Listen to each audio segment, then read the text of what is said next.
Hej og velkommen til. I dag skal vi lave noget Photoshop, og som I kan se på titlen, så skal jeg vise jer, hvordan man laver et YouTube-banner. Og selve, PSD'en, som der bliver brugt, selve Photoshop-filen, den ligger nede i description, så I kan bare gå ind og hente den. Og så har jeg den her template, ligesom jeg har, der gør tingene noget nemmere at finde rundt i. Sådan allerede, jeg kan lige så godt lige give nogle grundprincipper, selvom det lidt giver sig selv. Det er de her forhold, der bliver vist på selve den her. Det er det til telefon, displayet, det er det vi vil se på desktop på telefon, det er det iPad, når den er på landscape, hvad jeg ved. Så hvis man kører max, hvis man har et rigtig stort skærm, så er det hele herude, og så hvis det er tv, så er det hele det her stykke. Det er sådan set den måde, det bliver vist på. Men jeg tænker bare, at vi begynder. Jeg har taget nogle filer ind, de ligger også i dokumentet, I kan downloade. Da jeg primært, jeg tænker faktisk bare, at jeg tager og udfylder det hele. Jeg bruger Shift, imens jeg venstreklikker heroppe i hjørnet, fordi på den måde, så kan jeg trække den ud, uden at den bliver helt wobbly. Og så får vi det lige passet til. Og så skal vi også lige have den her med. Fordi på den måde, det kan jeg vise jer senere, hvorfor det er vigtigt at gøre dette. Jeg gør lige lidt mindre her. Så vi gør det igen. Sådan der, så er den der. Det er selve baggrunden, jeg vil have til selve til det banner. Jeg kommer selv til at bruge det her banner. Det kan jeg allerede sige nu. Jeg fjerner lige. Hvad fanden er det for en af dem? Den her. Den fjerner jeg lige på den, og så fylder den ikke så meget. Men det her, det er den her fil. Okay, gør nu ikke. Sådan der. Den her fil, det er det, der er ideen med den. Det er, at det skal selve give sådan en tekstur til den her, til selve billedet. Se, hvis vi lige vinkler den på 90 grader. Sådan der. Heroppe, det er vinklerne, så det her, det er for eksempel, det er, hvis man skal forskyde den. Og det her, det er, hvis man skal få den til at vippe sådan til siden. Jeg ved ikke lige, hvordan man skal forklare det. Det er i hvert fald nemmere at se, når man selv får lov til at sidde og lege med det. Uden tvivl. Hvis vi lige laver den her til 0 igen. Og så laver den her til 90. Sådan der.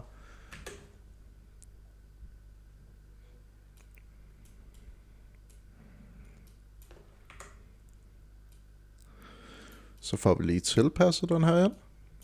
På den her måde. Den kan du bare slet. Bare så længe du rammer ind for den her ramme her, så skal det nok gå. Og det vigtigste er, at vores tekst, den skal stå her i midten. Det, der skal være i fokus, det skal være herinde i midten af det hele, fordi ellers så kommer man ikke til at kan se det på alle platformene. Så vælger vi maske. På engelsk, der hedder det overlay. Det er sådan set. Ellers så er der også alle de her andre versioner. Personligt synes jeg faktisk, den her, den lige prøve at skippe igennem. Den er også rimelig nice. Jeg synes bare, det er allerede blevet lidt for mørkt. Så lad os se. Jeg tænker faktisk, hvor var den? Den der lyser. Og i den engelske version mener jeg, det hedder lighter eller sådan noget.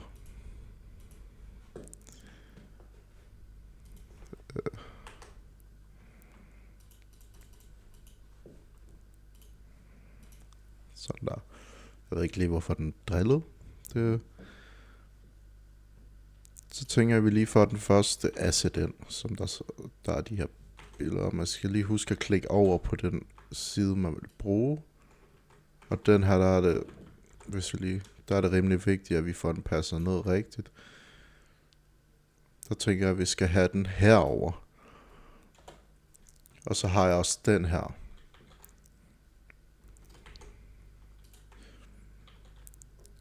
Og igen, der trykker Ctrl-T, fordi det er den måde, vi kommer ind i det her transform.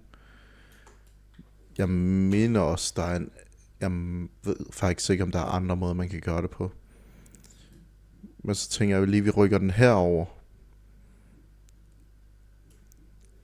Og så kan vi lige gøre det samme med den her.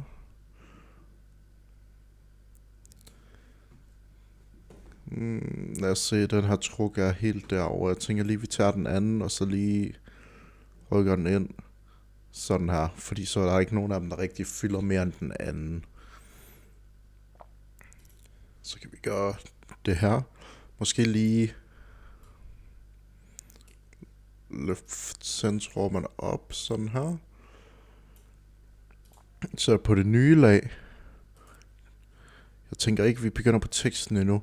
Så tænker jeg på det nye lag, så tager vi den her brush tool. Jeg tror også bare, man kan også bare trykke B, hvis man vil det. Så går vi ned her. Tager en sort.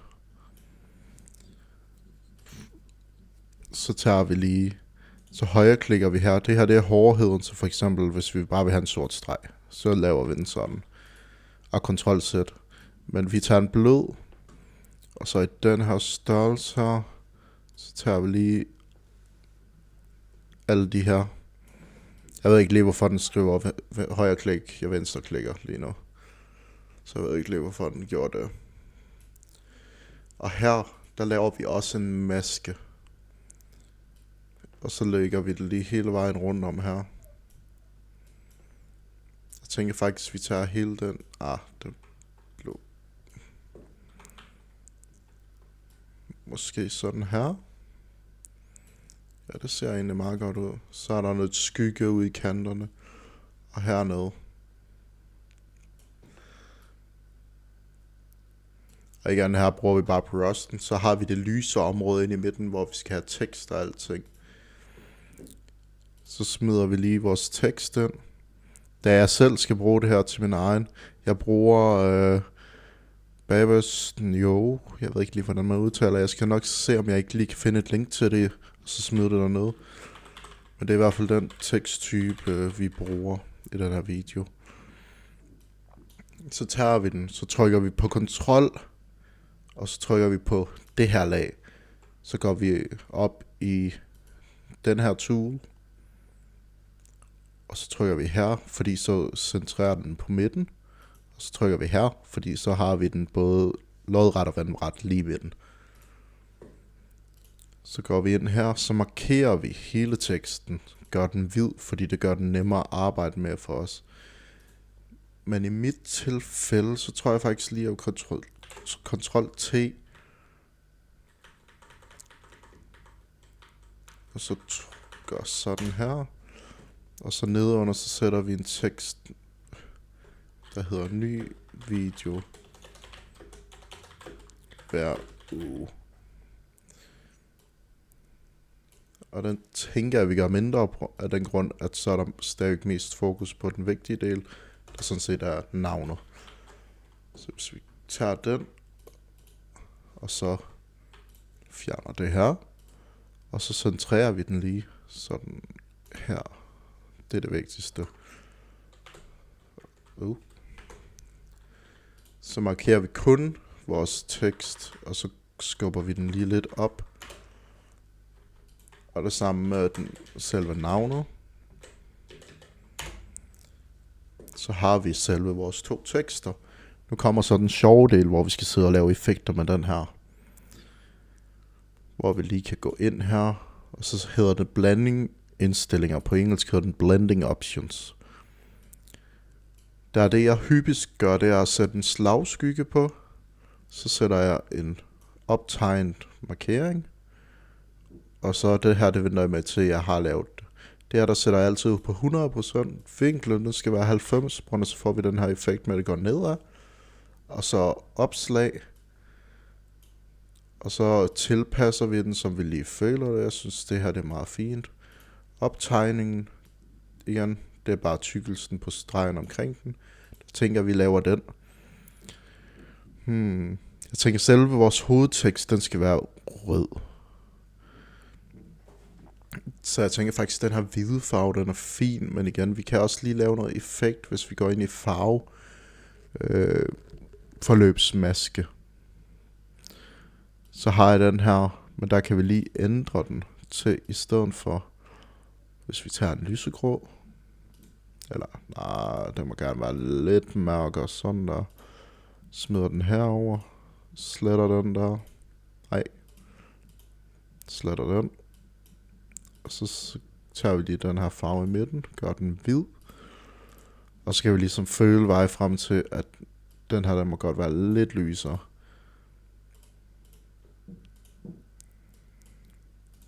Fordi så får den sådan en nice tekstur, så går vi lige ind. Jeg laver en ny type.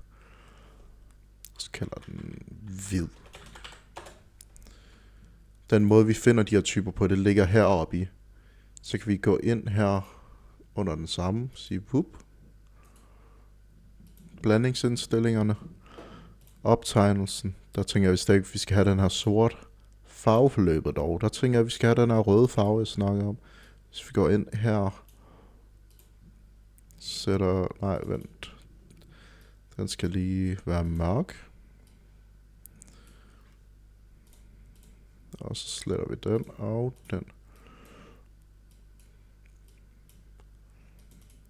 Og så laver vi en lidt rødere i midten. Fordi så får vi stadig den her effekt, der er så nice.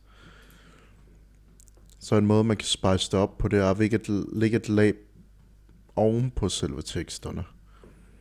For derefter at tage en gul. Så tager vi lige brushen på B.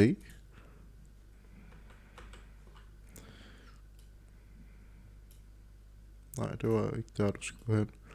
Og så smider vi lige det henover her. Laver en maske.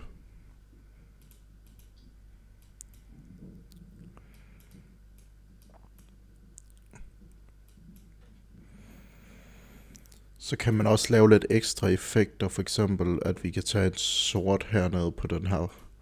Lige lave den om til et normalt objekt. Og så, lægge et overslag her. Sådan, alt det her, det skal bare være mørkere. Der laver vi bare maske igen. Så kan vi se, at den er lidt for mørk over den ene side, så kan vi lige gøre sådan.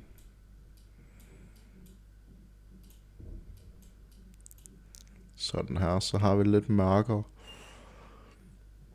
Og det er sådan set det. Så simpelt kan det nemlig være at lave et YouTube-banner. Nu tænker jeg, at det er sådan set det for den her gang. Og så hvis der er nogle bestemte ting, I gerne vil se mig lave, så vil jeg med glæde forklare jer, hvordan man laver det, så vidt jeg selv ved det. Ellers så skal jeg nok lære, hvordan man gør. Derefter, jeg tænker næste gang, der kommer det til at handle omkring logoer. Og så finder vi det ud af bagefter. Men I må have en rigtig god dag. Tak fordi I så med. Og husk, når vi runder 100 subscribers, så kommer jeg til at spise verdens stærkeste chili. Så I må have en rigtig god dag. Vi ses.